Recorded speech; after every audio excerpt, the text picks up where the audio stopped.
இன்றைக்கு மு.க.ஸ்டாலினுக்கு பயம் பார்த்தீங்கன்னா, கட்சிக்காரங்க மேலே இடி பயம். அவங்களுடைய கொள்ளையடிச்ச பணத்தை கொண்டு போயிடுவாங்க, உள்ள தூக்கி போடுவாங்கன்னு சொல்லிட்டு இன்கம் டேக்ஸ் பயம். அது மட்டும் இல்லாமல் பார்த்தீங்கன்னா போதை வஸ்துகள் தமிழ்நாடு முழுவதும் நல்லா பரவுது, போதையை கண்டு பயம். அது மட்டும் இல்லாமல் பார்த்தீங்கன்னா இன்றைக்கி பெரிய அளவுக்கு தமிழ்நாட்டில் இந்த எவ்வளோ பிரச்சனைகள், நீட்டு பயம், தேர்தல் காலத்தில் வாக்குறுதிகள் நிறைவேற்ற முடியாத ஒரு சூழ்நிலை. இன்றைக்கு ஆசிரியர்கள் அரசு ஊழியர்கள்லாம் வீதிக்கு இறங்கி போராடுறாங்க, அவர்களை கண்டா பயம்.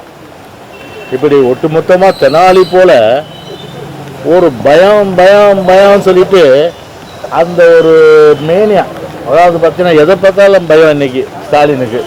அந்த அளவுக்கு இன்னைக்கு பயமே உருவான அந்த பயமே உருவானவர் தான் இன்னைக்கு ஸ்டாலின் என்பதை இன்னைக்கு சொல்கிறேன்.